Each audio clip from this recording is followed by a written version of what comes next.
Our next presenter is Ms. Kerri Berkowitz from the United States. She's an educator of over 15 years and founder of Center for Relational Practices. She's one of the top experts in restorative practices. Her presentation is entitled Building Positive Relationships in Schools. Thank you so much. Kerri?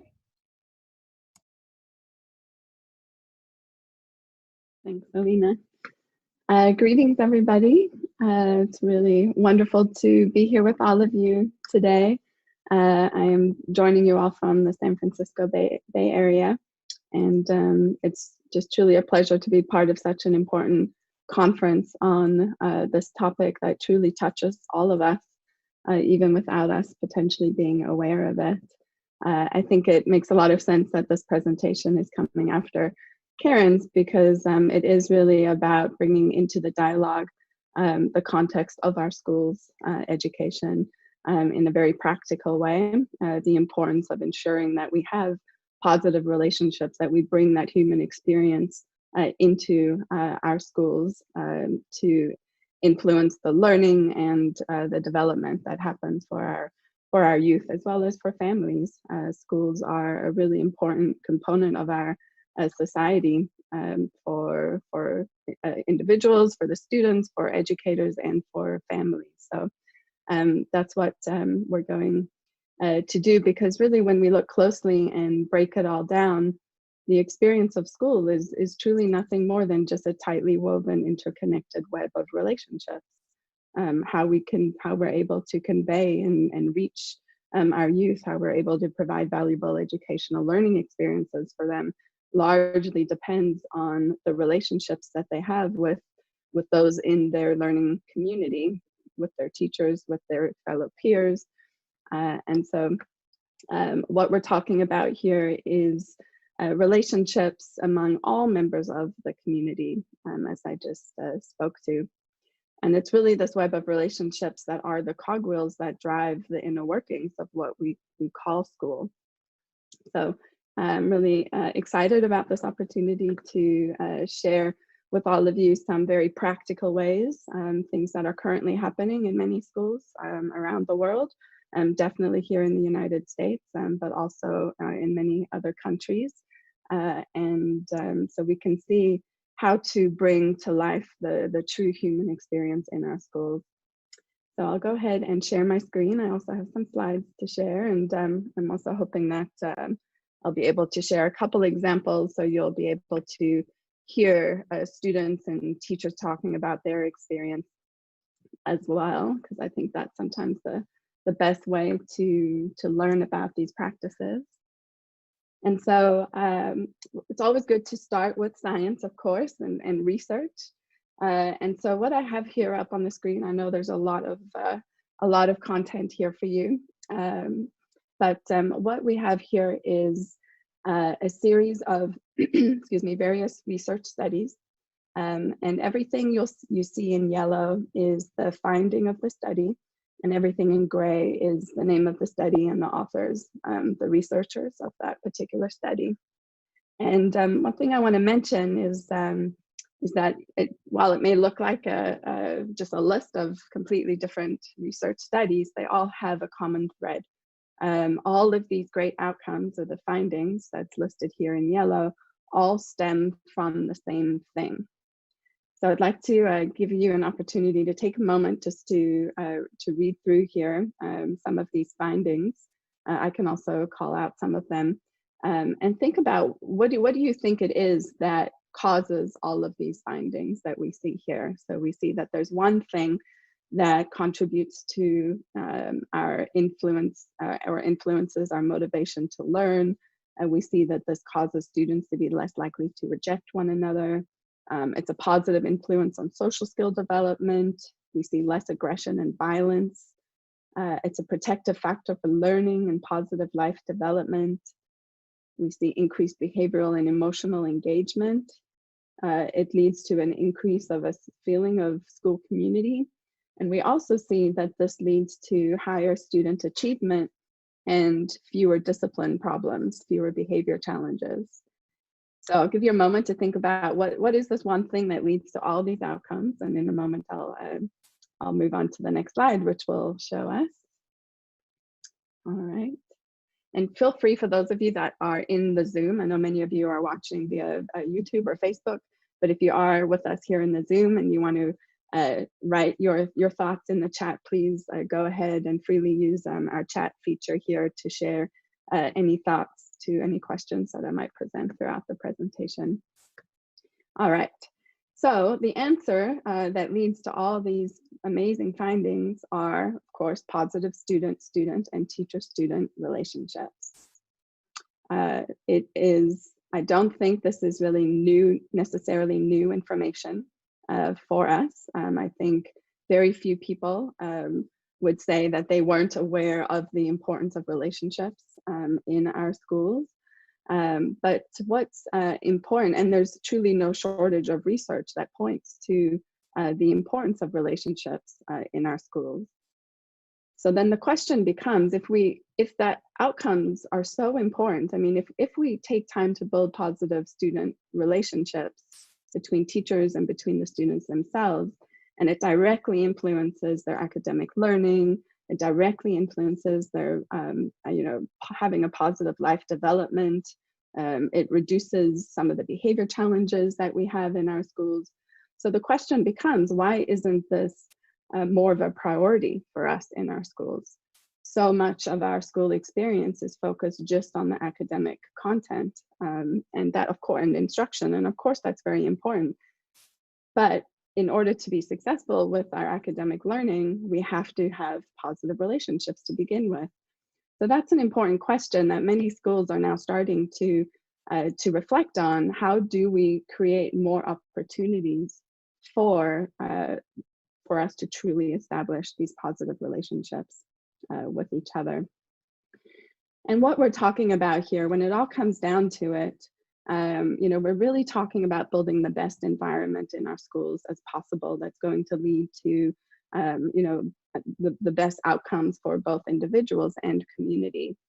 And one of the easiest ways to gauge the current climate of the school is just by that feeling you get when you walk into the doors of a school building, right? We're talking about physical learning, physical experience of being in school right now. I know, of course, there's been a lot of changes with the need to shift to distance learning and virtual platforms for learning. So that in of itself is also something that we definitely need to look at. But in terms of the physical experience of being in school, let's just take a moment to connect with this young boy here standing facing the doors of his school experience. Wherever you are around the world, wherever you're tuning into this conference from, if you could just think about what might be going through this, this young student's mind as he's entering into the school. What is he anticipating? What's that feeling he's going to get when he enters into the school? So I just want to give you a moment just to connect to that, because the experience of all of our youth as they come into the school might be very different. And what actually happens in that building, the efforts that are being made in the school building itself to create the best environment possible for their learning is hugely going to influence the students' experience as they enter through those doors.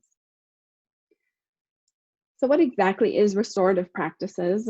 Restorative practices is an umbrella term that encaptures a system of principles and processes. So I have a kind of explicit definition here for you. It's very much simplified, but ultimately it's a system of principles and processes that emphasize the importance of trusting relationships as central to building community and repairing relationships when harm occurs. And so ultimately, there's three main parts to this. We do have a set of, we introduce a set of relational principles and values. In our previous presentation from Karen, we started talking about the values. What are those values? How do we create an environment that's truly grounded in a set of shared values and really recognizing the importance of relationship and applying that as a lens in which we do our work through. So everything that we do moving forward comes through this lens of paying attention to the quality of our relationships. And so on the one side, we have everything that we do to build and sustain the relationships in the community. It really does take some effort and some work to foster strong relationships and to truly create a strong sense of community. And so there's a lot of practices that we do to achieve this. And so I'll introduce some of what those practices are for you today. And then also on the other side is after we spend such a significant amount of time building the relationships and really caring for that and fostering that, we also need to introduce an effective way of responding to some of the conflicts that might come up or some of the behavior challenges that might happen in the community that cause potentially some harm to others in the community. And so we need to also introduce, again, through this relational lens, applying these relational principles, we need to introduce a process to be able to address some of those conflicts that are coming up in a way that restores that relationship and ultimately brings that community back together. So I'm going to share with you one of the core concepts, one of the principles. We would also say this is one of the underlying premise of what restorative practices is all about in our schools, is this recognition that if people are going to make positive changes in their lives, when those in positions of authority do things with them rather than to them or for them. This is a really important principle that we apply in multiple different ways. But this concept of doing things with others, we're really looking at reshifting the dynamic of power difference in our schools, where up until now, I know teachers are often viewed as, you know, this as the authoritarian, that they have the final say in the class, they make all the decisions. And so ultimately we're needing to come together as a community, work together. And so how do the teachers apply this principle of doing things with? By having very high expectations. We need to have very high expectations for what we expect in our community, for what we want to build in our community, in our learning environment. But we also have to have very high levels of support. We have to be caring, we have to show concern. And so when we bring these two things together of high expectation and high concern and support and care, ultimately then we are able to work with one another. So it's kind of endless possibilities of how we can apply this concept or this principle of doing things with others. So what are some of these practices that we introduce to help us build these relationships? I've listed out here a few of the core practices, and I'll just briefly touch upon them, and I'll show a couple examples of one of these practices next. Actually, we'll see an example of it. But ultimately, when we're talking about relationships, it's really important that we are also recognizing that in order to be in good relationship with others, in order to be able to form strong bonds and connection with others, there are some skills that are required. We need to pay attention to what are those skills that we need in order to be able to truly sustain relationships over time. And so one of those skills, which has already actually been mentioned in earlier presentations, is the importance of listening. You know, listening truly is a practice of connection, and it's a skill. Just because we have ears and can hear, it doesn't mean that we're truly hearing. It doesn't mean that we're truly listening to what someone is sharing. And so that's something that we really want to pay attention to and introduce opportunities to really learn about listening and truly practice it. So when we have interactions with one another, everybody leaves that interaction truly feeling heard, feeling that they were able to connect with what the other person was trying to convey, and that the other person feels heard. We also would see lots of connection activities happening in our schools. We would see any opportunity, even if it's only 2 minutes before class, before the teacher starts teaching the curriculum, the learning content for that day, we would really prioritize connection. We would prioritize these opportunities for relationship building.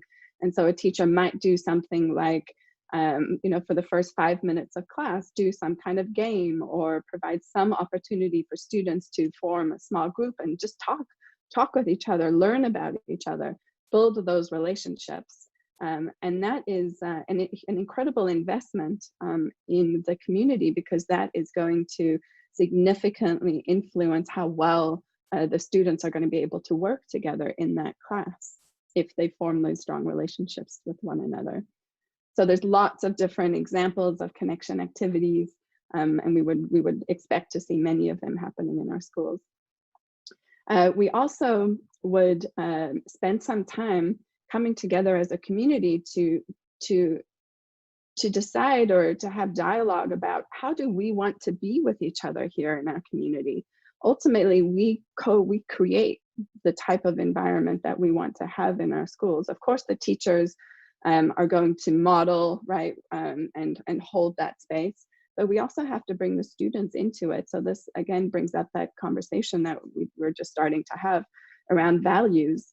We want to give everyone an opportunity to share what is it that is important to them, that they need in the community in order to really be their best selves. And so we would provide opportunities for everybody to share values and to come together as a collective community to determine, okay, this is how we're going to be. And then we hold each other accountable to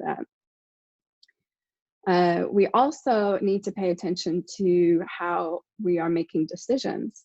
Decision making is a really big component of us forming together as a community. There's lots and lots I can say here about this, but I'll just the one thing I'll just mention is the importance for everybody who's a part of that community, whether it's a classroom community or an entire school community, that everybody feels that they are valuable, that they're valued, that they have a meaningful opportunity to participate, especially in the decisions that impact them, to have a voice in that process. And so there's multiple different strategies for how we can be inclusive in our decision making. And so this is something that we would want for schools to pay attention to. Affective language is also something that we would introduce. Again, this is something that requires a full presentation in of itself, but affective language ultimately is a very powerful way of communicating with others, where we're being very concise in sharing, helping others to learn about how their actions are impacting others. So again, we're always bringing it back to the environment, to how what we are doing is impacting those around us. And so we use affective language to both reinforce the behaviors that we see and the actions that we see others taking that really benefit our society, benefit our community. And we would also use this affective language strategy or approach to highlight maybe what someone is doing that is potentially not benefiting the community. And then finally, we have our circles. Circle is definitely one of the core practices. We can also talk about it in terms of a roundtable type workshop, but circles are absolutely a practice that leads to incredible connection between everybody involved. Ultimately, what we're doing when we come together in circle is we are very intentionally lifting the barriers between people. We try to come together without there being any furniture between us. We introduce a set structure. We introduce very clear guidelines. Dr. Coletti earlier spoke about the rules of the workshop, and they're very similar that we bring into our schools. Ultimately, some of the guidelines that we introduce are speaking from your heart, listening from your heart. We would also introduce what we call a talking piece, and that ensures that everybody is heard and has an equal opportunity to speak. So I think one of the best ways to convey to you the impact and power of circles is to show you an example of it. So I have a video that we'll watch. It's just about 2.5 minutes long. But what we'll see here is some high school students that have been in circle. So you'll hear a little bit of seeing them in a circle and hearing them talk about circle, and then I can further elaborate on it. So I will share this video with us.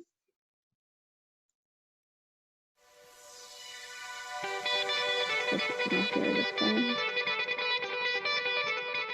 Circle is a chance to express yourself without being judged. It feels good to be in Circle because it just allows me to get a lot of stuff off my chest. Circle is a group who get together and they talk about what they go through, the things they've been through, the stuff that happens to them, and they just share things that they haven't shared with others. A community circle is just a group of people getting together and choosing a topic and sharing your opinions on that topic. Circles are a restorative practice used in schools for community building as a way to promote positive relationships. What is one thing you wanted as a kid that you never got? Someone to motivate me. Someone to understand me. A father figure in the house. A full family with a mom and a dad in the household. What is the most exciting thing that you can imagine happening to you? Knowing I'm going to be successful. Circles have impacted our schools in a very positive way. We've seen students interact much better with one another. We've seen teachers interact with students in a much more positive way. Students have felt heard. They can talk without being judged. They can talk without being challenged. When they have the talking piece in their hand, they can say whatever is on their minds. It also has helped in reducing suspensions because students have been able to work out difficulties and situations, occurrences that have happened where there have been arguments, and it's allowed them to talk to one another and hear each other's points of view.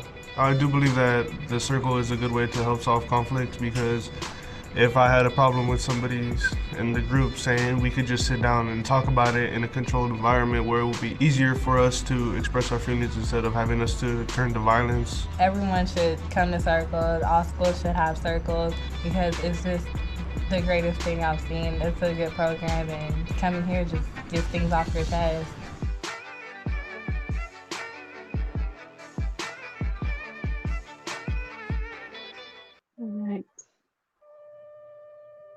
All right, so I hope that provided just a little snapshot of the power of circles in schools.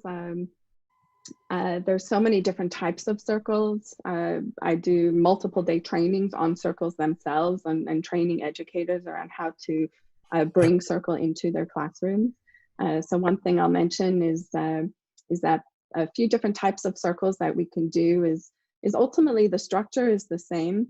We have a very similar flow of steps that we follow when we come together in circle, but the type of circle might be very different depending on the need. And so we have proactive circles. And so this is a class of circles that we do ultimately with the intention of building community and building relationships. And so it might be, for example, that we have a new student that has joined our classroom community. And so we're going to have a welcoming circle for that student. Where everybody introduces themselves, and maybe a prompt that they could respond to could be something like, what is one valuable piece of information that you think that you can share with our new friend here that can help them have the best experience in our school as possible? Or even just to get to know each other a little bit better.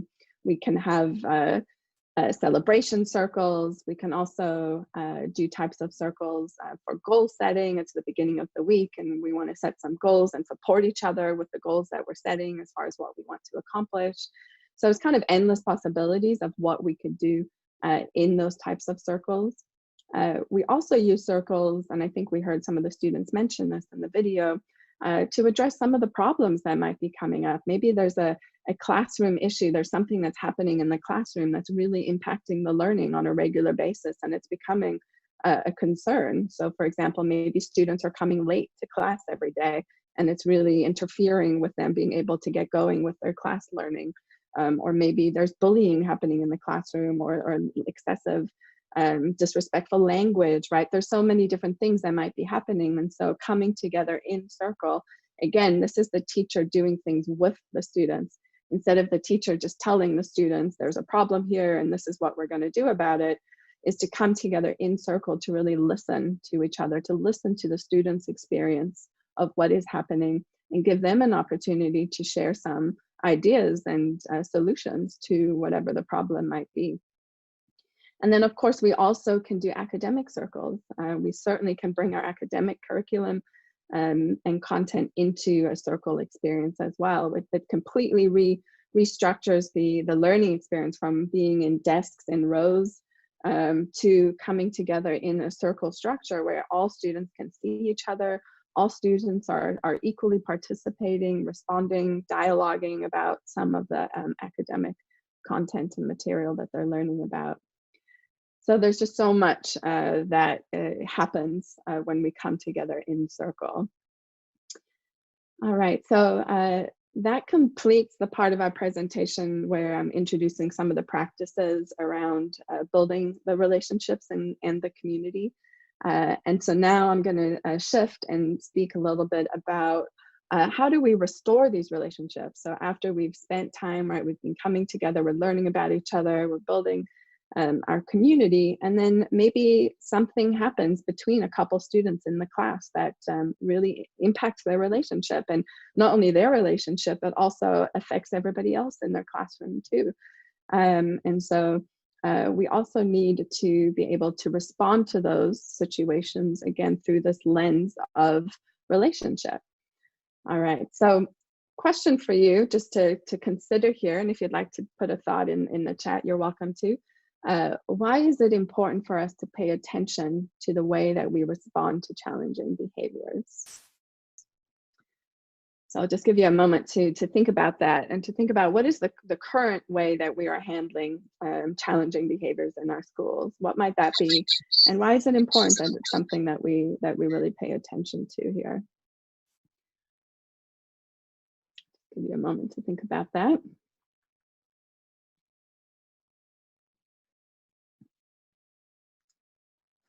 All right, so I'll share with you that at least here in the United States, and I believe outside of the United States as well, there's policies that are called zero tolerance. So this is a policy ultimately that was introduced in the 80s here in the United States. But it's a policy that was put into place. It was a federal policy that was put into place that ultimately says, if you do this, if a student does X, then Y has to happen. So ultimately it was, if a student fights at school, then they have to be penalized for that behavior. And the penalty is, it could be something, and it's usually a punitive type consequence. So the penalty for fighting in school could be that you have to be suspended, or it could even be a referral to the law enforcement. And on some of the less severe type behaviors as well, so if a student uses disrespectful language in the classroom, then they automatically, it's like, if you do this, then you have to leave the classroom. And usually zero tolerance impacts on our students.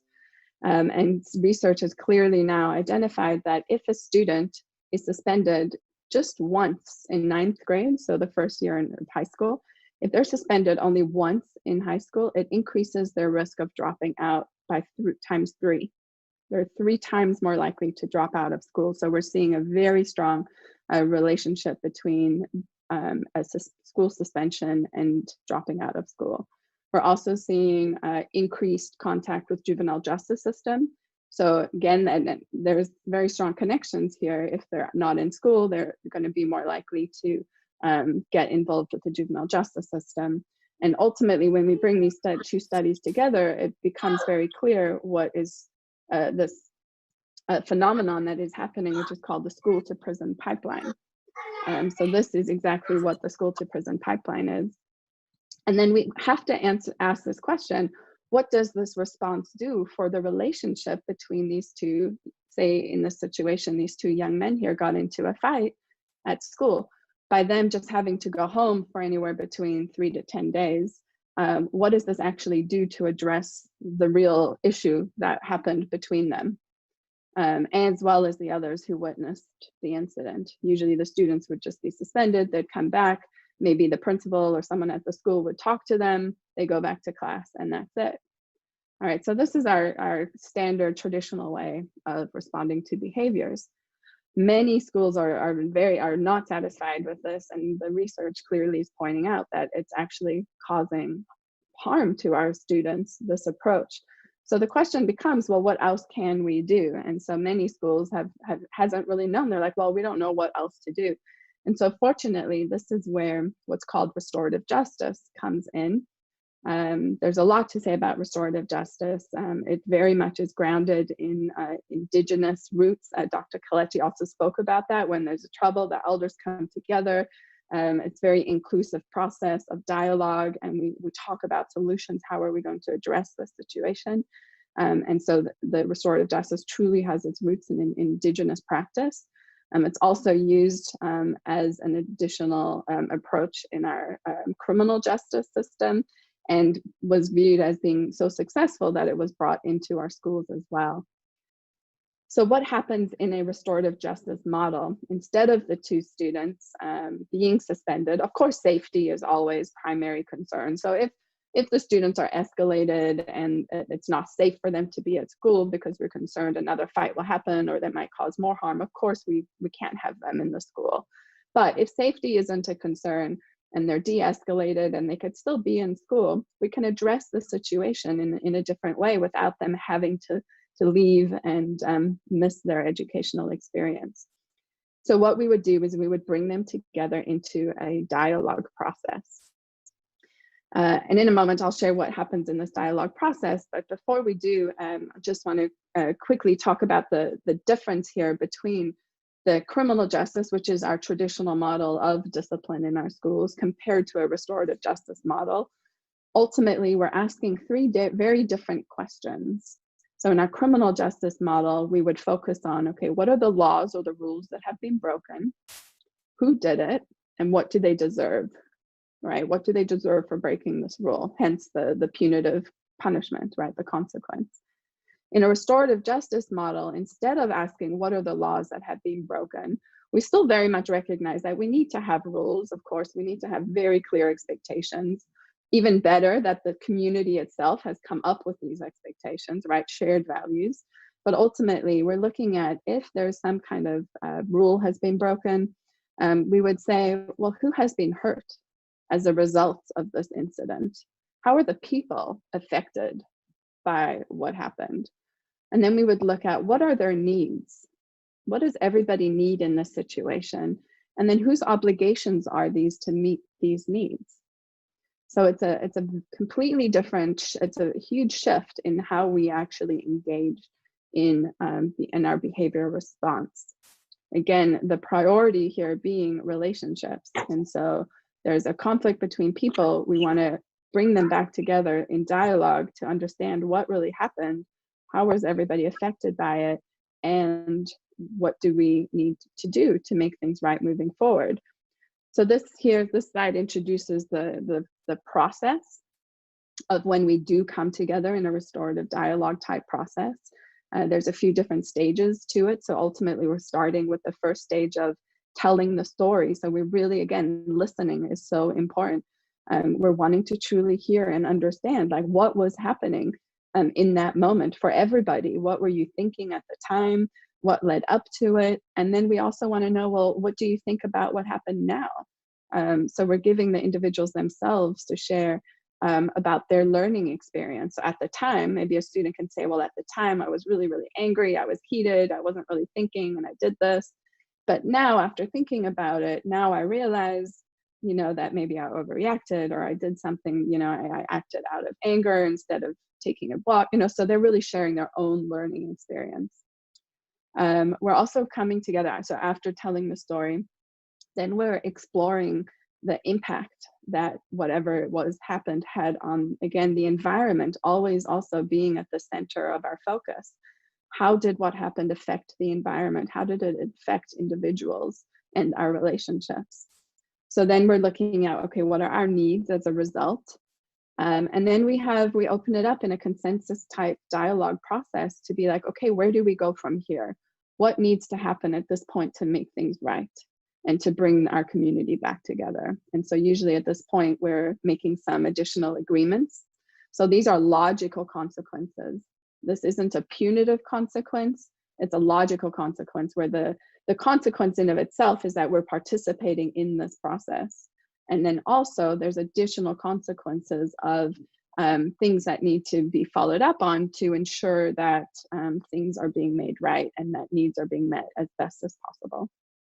And then the final step here is that we want to, of course, follow up. So whatever agreements are made, we're following up to make sure that it actually happens and that whoever is actually getting support that they need in order to accomplish and be successful with those outcomes. All right, and how do we do this, right? So this is the process. We're so fortunate in that we actually have these amazing questions that guide us through this process. So literally, I countless number of times I've used these questions with students that have been in conflicts with each other. And it's truly remarkable how even if we just stick to these questions, it guides the individuals through this entire process that I've just spoken about. So the questions being, what happened and what were you thinking at the time of the incident? What have you thought about since? Who has been affected by what happened and how? This fourth question is so powerful. What about this has been the hardest for you? This is a huge empathy building question. I've had students say, well, yes, we got into this fight, and even though I did physically get hurt, the hardest thing for me was that all of my peers, all the other students in the class essentially witnessed me getting, beaten up. And he said that was so embarrassing for him. And so by him saying that, the other student that was in this dialogue immediately stepped in and said, I know exactly how that feels. That's happened to me before too. And so he was able to really connect to that feeling of that harm that he caused to that other student. And then finally, very importantly, what do you think needs to be done to make things as right as possible? So these are very powerful questions, and we can use them in multiple different ways. So coming back here to our foundational slide here, on the right-hand side here, we have the restoring relationships in the community. Essentially, it's the same process that I've just introduced, but we can use it we can apply this process in so many different ways. So it could be just a restorative dialogue type process. You're in the classroom, two students are starting to get into a little heated argument about something. You can step in, the teacher can step in and run through these questions with the two students on the spot very quickly. That would be like an impromptu type dialogue. Or we use the same process in our circles, in a repairing harm type circle when there's more people that are involved. And then for some of those incidents that are a much higher level of severity, for example, a physical fight at school. Recently, I facilitated a restorative, this is what we would call a formal conference. Again, it's the same process, but it usually at these higher levels of incidents, like I was just at a local school here in Oakland, California, there was a group of female 8th grade students who got caught vaping in the bathroom. And this was a very big deal for the school. They requested, and so I came in and facilitated this formal conference where we had all of those students there. We had their school advisors, and they also had a parent there with them. And so it was a lot of people. It took quite a bit more time, and the level of seriousness and formality of it was much higher due to the level of infraction of the incident.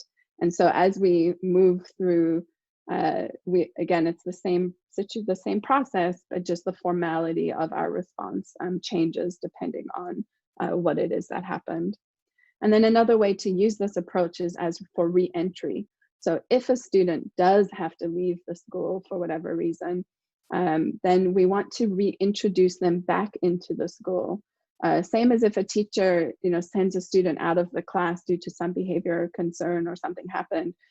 We always want to allow for that student to come back into the class in a way that will set them and the rest of the class up for success, reconnecting to that community.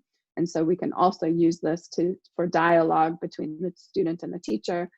And that's actually what I will close out my presentation with is one more example of a teacher and a student going through this process together. There's so many times that the teacher and the students don't get a chance to really come back to repair their relationships when a student is maybe acting out in the class or or being disrespectful to the teacher. I think like student behavior is the number one reason that educators actually leave the profession, because it's so challenging sometimes for classroom management around behavior. It really is a big challenge. And so we need to provide opportunities for the teacher and the student to come together, to listen to each other, to understand each other, and to build stronger relationships with one another. So I'm going to share this. This is a podcast. And so we won't be able to see anything, but we will hear it's an interview. And so I'll go ahead and play it. It's about three minutes long, and this will conclude the presentation. And then I'm happy, if we have time, I'm happy to answer any questions. And yeah, so you'll see here, this was an incident happened in the classroom, and the teacher and the student participated in this restorative response. This took place in Texas. And so without further ado, I will play this for us. To discipline at a public high school in Spring Branch. Students and teachers sit in a circle and talk about the problem. Teacher Eudoro Gatewood and her student Jermaine Williams talk about one circle they both joined. Can you describe to me how you felt? During the time of the incident or the time of the circle? Of the incident. The incident, heated. Mostly because of the fact that I felt like I have decent relationships with all of my students, to where, to lash out or to curse out, I didn't really see where that was coming from. So yeah, it was really at the point where I was saying, okay, this is a write-up, I'm done, this is it. Just that whole disruption, seriously made a huge dent in that class period. Nothing productive was even going on. And there was an odd feeling of being in the class knowing that that incident had happened. Yes. Until the option of having the circle came up, and I was like, okay, yeah, I guess I can try this out. I was really concerned as far as, okay, is this going to be one of those slap of the hand moments that students will get, and they say, oh, I just need to do a healing circle, I'm fine, and that's it. The circle, I think it's an opportunity for individuals to see where someone else is coming from, or speak the truth and understand this is where I messed up at, or this is where this person is coming from. Being in the circle with you and the other individuals helped all of us as a whole. I actually felt like you heard me. I felt like you were listening to what I was saying, even though, yes, I'm there as a teacher, student did me wrong, oh no. But no, I really felt like, at that moment, I felt like we were on the same page and the same playing field. I think our relationship has gotten better after this circle. I even told you, even in the circle, the class follows you to a T. If you say jump, silently they're all going to whisper, how high? So that's what the class does. Honestly, for me, I was like, man, if I can get you on my side, things will be cool. I feel like many teachers feel this way. We may not say it, but I want to be the first one to probably say it. I feel like if I look at you in class, I'm like, Jermaine, seriously, stop. And you kind of do the nod thing. You're just like, all right, I understand. Whether you realize it or not, everyone else in the class follows that without me even have to say their name. Ms. Gatewood, I'm, I guess, honored or happy that you feel that way about me. I didn't know you felt that way about me in your class. It makes me feel like I can come to this class out of all 8 classes I'm in and stand out. Show the class that it's not too late to do work, to make somebody else laugh, to be there for somebody else. I have a comedian type. I like to make people laugh mostly all the time. So for that incident to happen and ruin things during 6th period, it was like, man, I don't know how I'm going to go to your class because that happened. And then when we had the circle, it was like, I'm ready for 6th period. I'm ready to go back, laugh again, play around, get work done. That was 11th grader Jermaine Williams and his teacher. All right. So I hope that gave you a little sense as to what this process is and the benefits that it has for us in our schools. And yeah, that concludes the presentation. I don't know if we have any time. I'm sorry, I lost track of our time a little bit here. Alina, is there any time for questions, or should we continue on? One question that was posted in Facebook by Thomas. Not sure the pronunciation. I'll put it in the chat as well so everybody can read it. The question is, these ideas sound very good for students who come from somewhat stable families and neighborhoods. What of the students who come from crime-ridden and violent neighborhoods?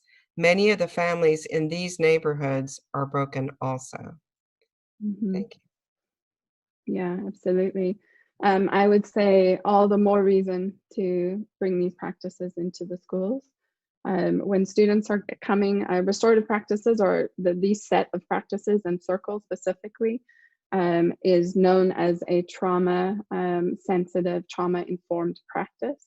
So when youth are experiencing a lot of trauma in their communities, in terms of community violence or violence in the home, it's so important for them to come into an environment in our school that is supportive, that is structured, that's caring, that's safe.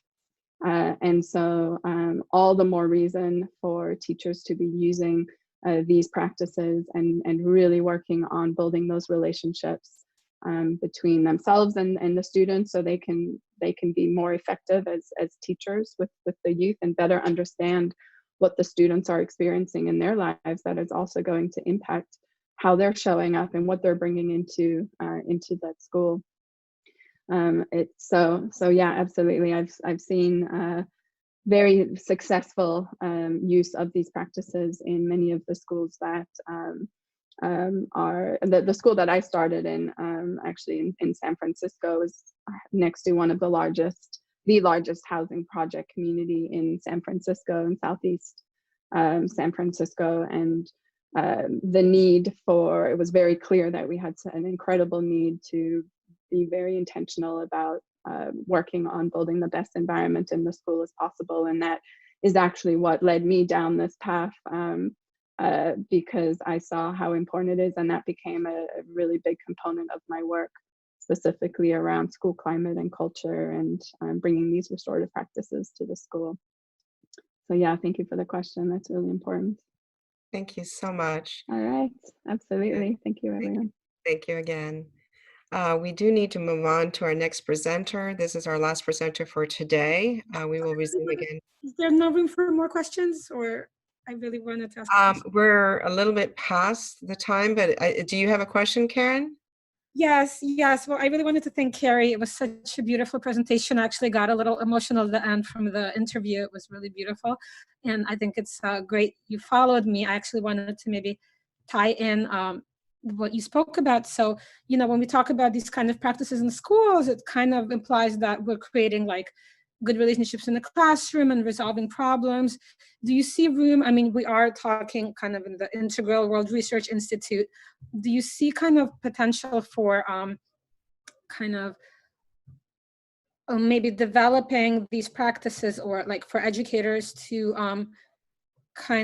to bring in the additional understanding? There's that these processes create maybe a much broader, maybe epistemological kind of awareness, or kind of that it has a much greater effect beyond what is just happening in that classroom, that there is some connection through that to this integral system of nature, for example. Absolutely. Yeah, I think that takes it to a much deeper level. And I think that is actually the next component that needs to be integrated into it, just like expanding it beyond how interconnected we truly are. And I think that this provides a very strong platform for us actually bringing in that the importance of that conversation and understanding of the integral aspect of our functioning as a school, as a society, as all of humanity, and what that means for us, and what we're learning here, and how we're using these practices can be applied, beyond the walls of this classroom. So yes, absolutely, I would say that's very much the next step that needs to be further enhanced in these practices. Would take it to a much deeper and more profound level even. Yeah, thanks, Karen. Thank you so much, Kerri. And I don't think I mentioned Kerri is also part of the Every Education Department, so we're very blessed to have her with us. Thank you. Okay.